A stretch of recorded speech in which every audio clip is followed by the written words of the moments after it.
আসসালামু আলাইকুম ওরহমতুল্লাহি ওবরকাতুহ। ক্ষমতায় না আসতে বিএনপির কার্যকলাপ দেখা বাংলাদেশের মানুষ হতবাক হয়। কিভাবে এরা পারে? ক্ষমতায় না যাইতেই প্রত্যেকটা টেন্ডারবাজি, চাঁদাবাজি, সিন্ডিকেট প্রত্যেকটা জায়গা দখল করছে। কিভাবে দেখেন, মাহফিলে মাহফিলে দাওয়াত না দেওয়ায় এনির মতো একজন বড় নেতা কিভাবে মাহফিলে ট্রাক বদিয়া মাহফিল বন্ধ করে দেয়। ক্ষমতায় না যাইতেই এত অহংকার। আর মির্জা ফখরুল ইসলাম আলমগীর সাহেবের কথা তো শুনলে এখন কাউয়া কাদেরও ফেল হইয়া যায়। যেই কাউয়া কাদিরে নিয়ে মানুষ এত করতো, সেই কাউয়া কাদিরের কথাও ফেল করিয়া ফেলায় মির্জা ফখরুল ইসলাম সাহেব। ক্ষমতায় না যাইতে এই অবস্থা, ক্ষমতায় গেলে কি অবস্থা হবে? বিএনপি কি আদৌ ক্ষমতায় যাইতে পারবে? পুরা একটা ভিডিও ছাড়ছে পিনাকি ভট্টাচার্য দাদা, পুরা ভিডিওটা দেখে আপনারা আপনাদের মতামত জানান। তবে আমার মনে হয় না যে বিএনপি ক্ষমতায় যাবে। অন্য যেই কোনো দল যাও, জামাত যাও বা গণ অধিকার বা যেটাই বলেন যাও, কিন্তু বিএনপি যেন ক্ষমতায় না যায়। বিএনপি ক্ষমতায় গেলে আওয়ামী লীগের থেকেও দ্বিগুণ স্বৈরাচার হবে। এরা যে ক্ষুধার্ত অবস্থায় আছে, এরা দেশটারে পুরো ধ্বংস করে দিব। এখনই দেখেন, এই নিয়ে আমি একটা ভালো নেতা মনে করছিলাম ভিডিওতে দেখা, তো তার ভিতরে যে এত জাউরামি, এত অহংকারী আমি জীবনও বুঝতে পারি না। সামান্য একটা মাহফিলের দাওয়াত দেয় না, এদিকে এই মাহফিল কিভাবে বন্ধ করে দেয়, ইসলামিক কাজে বাধা দেয়। এনির মতো একটা বিএনপির নেতা করে ধরে জনগণ জোতা পিটা করে হালায় দিব রাস্তাঘাটে দেখেন।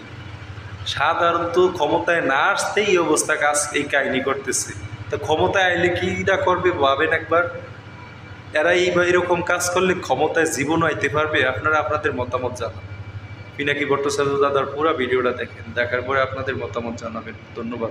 মজার জিনিস দেখাই, শুরুতেই দেখেন কারা মিছিল কইরা হিন্দু সেজা জয় বাংলা স্লোগান দেয়।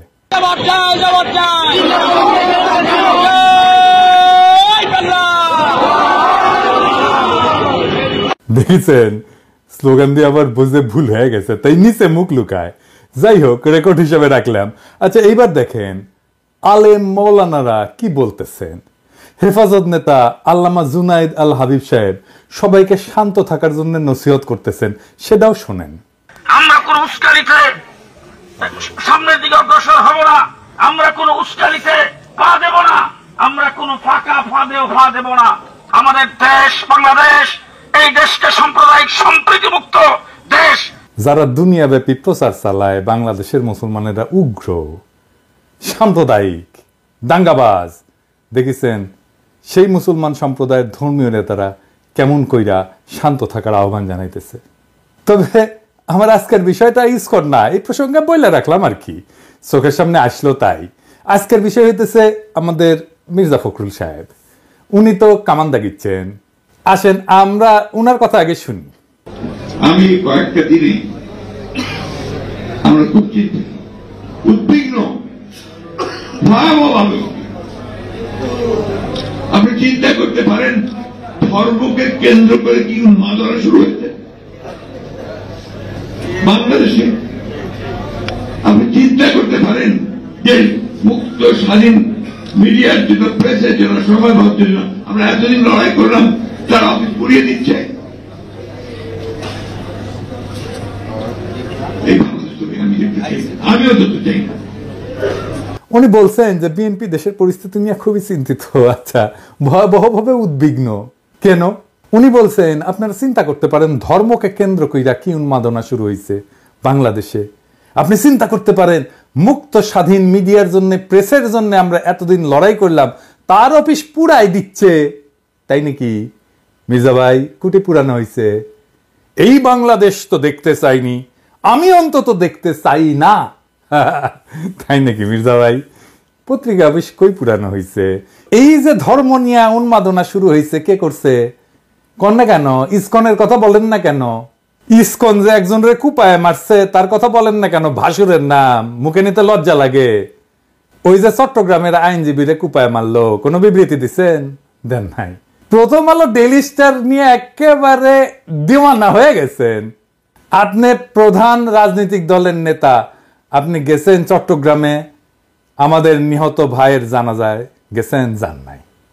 তো পত্রিকা অফিস পোড়ানোর কথা দেখে আমি ভাবলাম যে আমি নিজে ভুল দেখছি কিনা, তাই একটা পোস্ট দিলাম ফেসবুকে, এই যে এটা প্রায় 12,000 লাইক পড়েছে। কেউ কইল না পত্রিকা অফিসে গত 1 সপ্তাহ পুরানো হয়েছে। আপনাকে মির্জা ভাই আবেগ কাজ করেছে, প্রথম আলো যখন আসছে বিবেক কাজ করে নাই। আমাদের দানব হিসাবে উপস্থাপন করবেন। আপনার বন্ধু মতি আলু কয়া দিছে নাকি, নাকি আপনার দলের কেউ কইছে, নাকি আপনি নিজে দেখছেন? দেশের সবচেয়ে বড় দলের শীর্ষ নেতা আপনি, মুরব্বী মানুষ, আপনার মুখে কথাই রেফারেন্স। আপনি সতর্ক হইয়া কথা না বললে তো মুশকিল মির্জা ভাই। উনি এখানে থামেন নাই, আরো বলছেন দুর্ভাগ্য আমাদের কিছু সংখ্যক মানুষ তারা নিজেদের অত্যন্ত জনপ্রিয় সবচেয়ে দেশপ্রেমিক বলে মনে করেন। খোটাটা মনে রেখেন কি দিয়ে খোটা মারতেছে। আর গোটা জাতিকে আজকে তারা বিভাজনের দিকে উস্কে দিয়ে একটা অন্ধকারের দিকে ঠেলে দিচ্ছেন। সেজন্য ওনার আলো দরকার, প্রথম আলো, বুঝাও।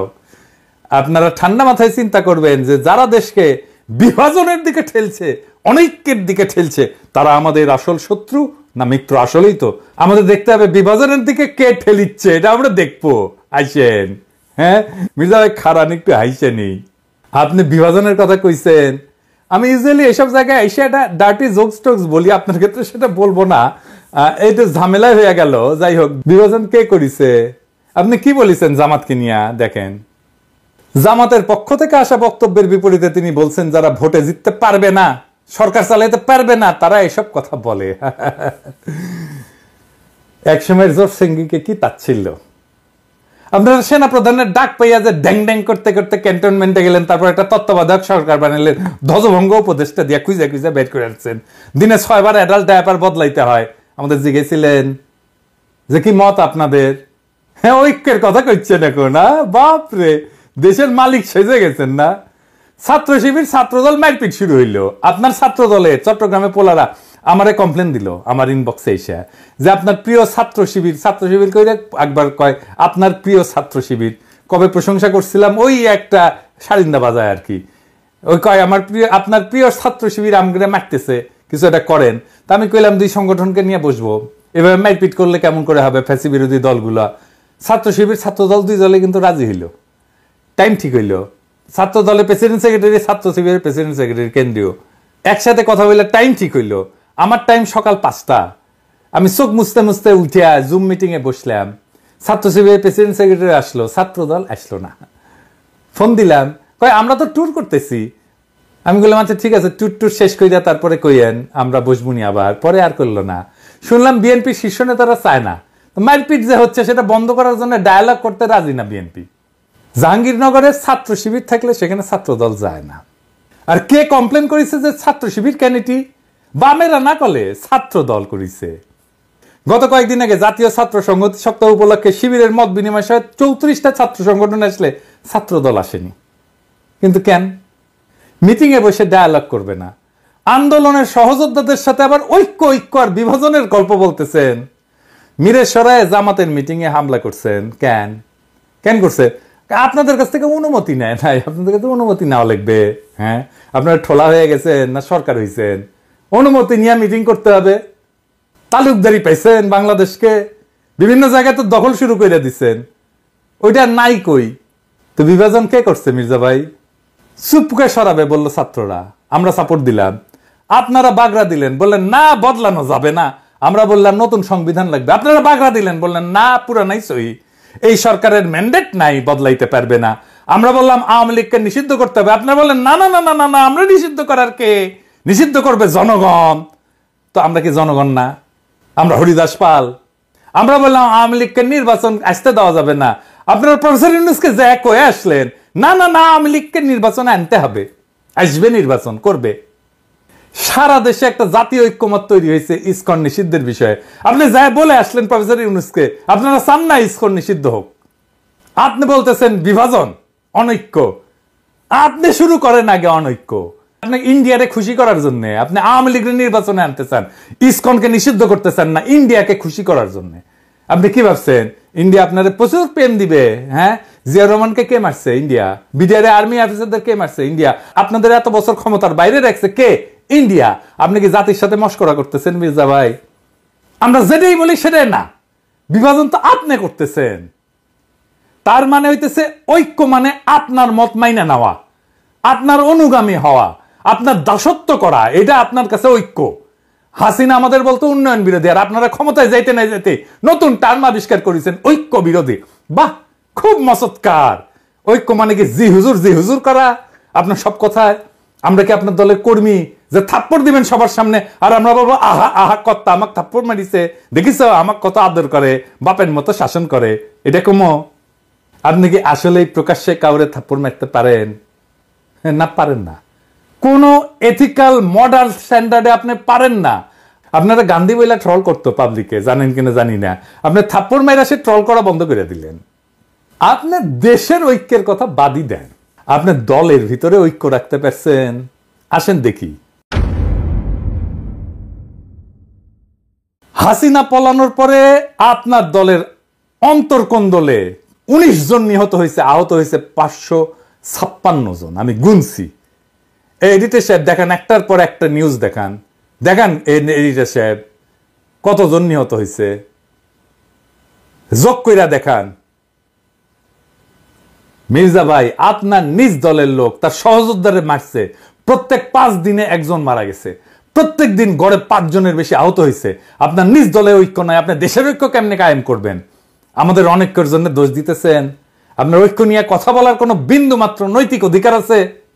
আপনি আওয়ামী লীগকে নির্বাচন করাবেন, সুপ্পুকে রাখবেন, হাসিনার সংবিধান রাখবেন, ইসকনকে রাখবেন, ডেইলি স্টার, প্রথম আলোর মতো ভারতের 1 নাম্বার অ্যাসেট বাঁচাইবেন, তার পক্ষ হয়ে আমাদের উপরে ঝাঁপায় পড়বেন, তারপর আবার বলবেন ঐক্য চাই না। তার মানে আমাদের কোনো রাজনীতি থাকবে না, আমাদের আপনার রাজনীতি করতে হবে।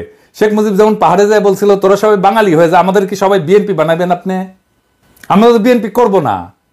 রাজশাহীর যখন পলিটিক্স করতাম, ছাত্র রাজনীতি করতাম, তখন ছাত্র দলের এক নেতা হয়ে কইছিল যে আমরা বিএনপি করি, গল্লিক খাই, গল্লিক। হ্যাঁ, তা আমরা তো গল্লিক খাবো না। আর গল্লিক না খাইলে আপনি কইবেন ঐক্য নষ্ট করতেছি। হাসিনার চাইতে কোন ক্ষেত্রে ভালো আপনি? আমাদের দেশপ্রেম নিয়ে খোটা দেন মির্জা ভাই। হ্যাঁ, পিনাকি ভট্টাচার্যের কোনো দেশ নাই, সে রাষ্ট্রহীন রিফিউজি। সারা দুনিয়া আমার দেশ, আমার আলগা কোনো দেশপ্রেম নাই। আমার মাতৃভূমি, মানুষের প্রতি কর্তব্য আছে, সেই কর্তব্য পালন করি। আপনারা মন্ত্রী হবেন, সরকার বানাবেন, আমরা যেই জায়গায় ছিলাম সেখানেই থাকবো। আর আমরা যদি আপনাদের মতো ক্ষমতার কাঙ্গাল হইতাম, তাইলে আপনাদের লাঠিঝাঁটা খায়া হইলেও আপনাদের সাথে এখনো ঘষ্টাঘষ্টি করতাম।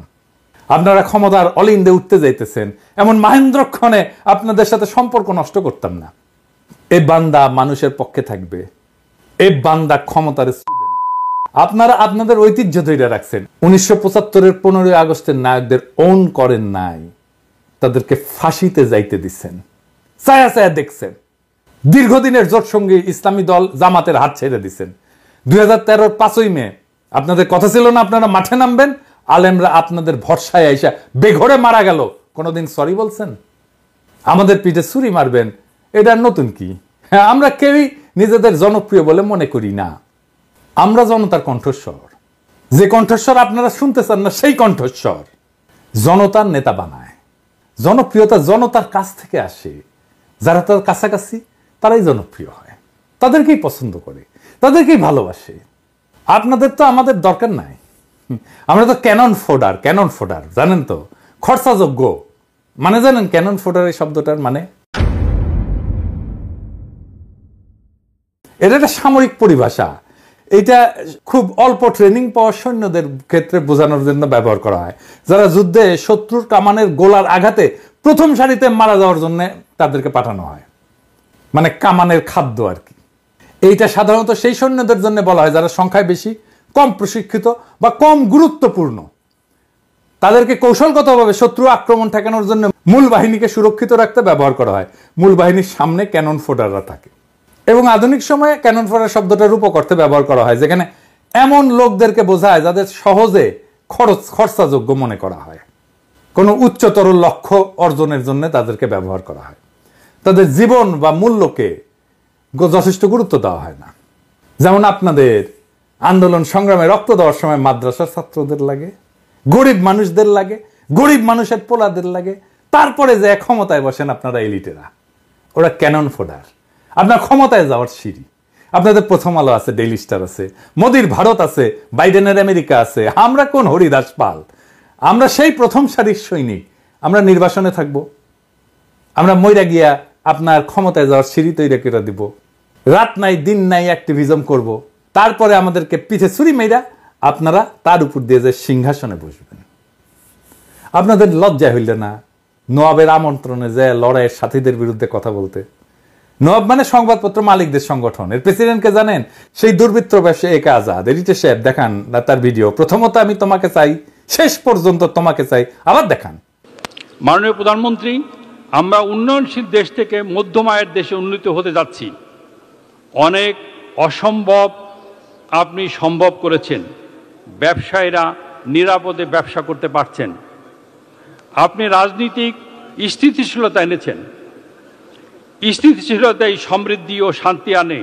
এই জন্যই বলি শেখ হাসিনার সরকার বারবার দরকার। তাই শিল্পী কবির সুমনের জনপ্রিয় গানের ভাষায় বলতে চাই, প্রথমত আমি তোমাকে চাই, শেষ পর্যন্ত আমি তোমাকে চাই, ভীষণ অসম্ভবও তোমাকে চাই। জয় বাংলা, জয় বঙ্গবন্ধু। এর আমন্ত্রণে যে এক কথা বলে রাজনৈতিক দলের লোকেরা। নওয়াবের মিটিং এ তো আপনাদের যা প্রশ্ন করা উচিত ছিল যে ফ্যাসিবাদের সময় অধিকাংশ গণমাধ্যম মালিক খুনি হাসিনা সরকারের পক্ষ নিছে, এই বিষয়ে নওয়াবের বক্তব্য কি? আপনাদের তো প্রশ্ন করা উচিত ছিল হাসিনার দুঃশাসনে বন্ধ করে দেওয়া পত্র পত্রিকা টেলিভিশন চ্যানেলগুলোর ক্ষেত্রে তখন নওয়াবের ভূমিকা কি ছিল? আমার দেশ বন্ধ হয় নাই? সংগ্রামের সম্পাদককে তার অফিস থেকে টাইনা নিয়ে আসে মাইরা পুলিশে দেওয়া হয় নাই? কেন তারা এ নিয়ে প্রতিবাদ করে নাই? সেই নীরবতা ফ্যাসিস্ট সরকারকে সমর্থন জানানো না? দিগন্ত টেলিভিশন বন্ধ হয় নাই? বেশিরভাগ গণমাধ্যম মালিক সাংবাদিকতার পেশার সাথে সরাসরি জড়িত না, কিন্তু মালিক বইনা বসছেন। তারা বছরের পর বছর লোকসানের অজুহাত দেখায় সাংবাদিক এবং সংবাদকর্মীদের ন্যায্য মজুরি এবং প্রাপ্য সুবিধা থেকে বঞ্চিত করেন। তাহলে কোন স্বার্থে তারা কোটি কোটি টাকা লোকসানের পরেও গণমাধ্যমে বিনিয়োগ করতেই থাকেন? দেশের মানুষ এই রহস্যের উত্তর জানতে চায়।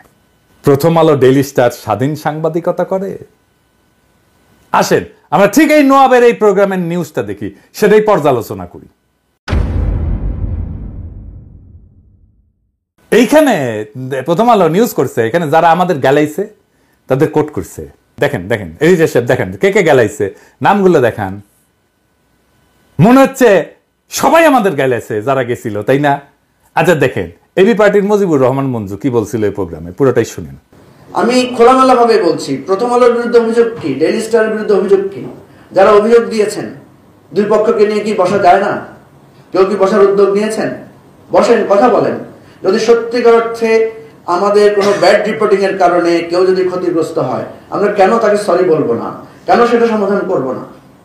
আমরা যে জিনিসটা টেবিলে সমাধান করা যায় সেই জিনিসটাকে আমরা মতাদর্শিক দ্বন্দ্ব, ব্যবসায়িক দ্বন্দ্বে রূপান্তরিত করি। মুজিবুর রহমান মঞ্জুর এই কথা আছে এখানে, লিখছে এই কথা, লিখে নাই। এটাই হইতেছে ন্যারেটিভ তৈরি। মুজিবুর রহমান মঞ্জুর কথা সাপ্রেস করছে, ঢাইকা দিছে, তার কণ্ঠস্বরকে ঢাইকা দিছে। নাগরিক কমিটির নাসির গেছিল, সকল ইসলামী দল গেছিল, তারা ভালো বক্তব্য দিছে, আমরা শুনছি কে কি বলছে, তাদের ধন্যবাদ জানাই। কিন্তু প্রথম আলোর মতির দ্বন্দ্ব যারা মালিশ করছে তাদের আমরা ক্ষমা করব না।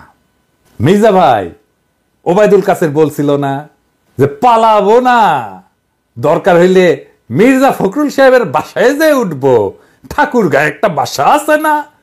এডিটর সাহেব শোনান এটা। পালাবো না, কোথায় পালাবো? পালাবো না, প্রয়োজনে ফখরুল সাহেবের বাসায় গিয়ে উঠবো। কি জায়গা দেবেন? না হলে ঠাকুর গায়ের বাড়ি আছে, ওই বাড়িতে গিয়ে উঠবো। আমার ধারণা ওই কাউয়া কাদের কাউয়া কাউয়া ও কাউয়া সাউন্ড দেন, মনে হয়েছে কাউয়ার সাউন্ড দেন। হ্যাঁ আরো জোরে দেন।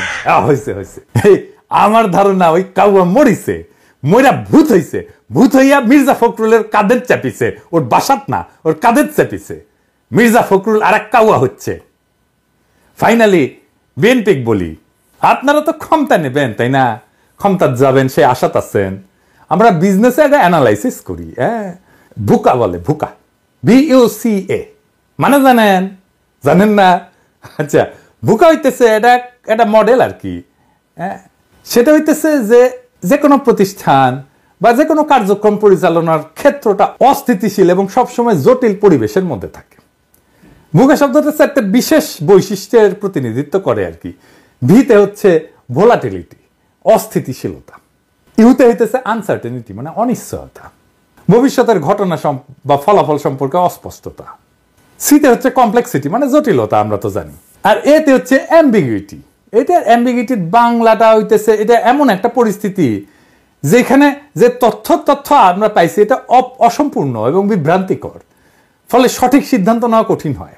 তো যে কোনো বিজনেসে ভুকা অ্যানালাইসিসটা করতে হয়, তাছাড়া পরিবর্তনশীল পরিবেশে টিকে থাকা যায় না, দ্রুত এবং কার্যকর সিদ্ধান্ত গ্রহণ করা যায় না।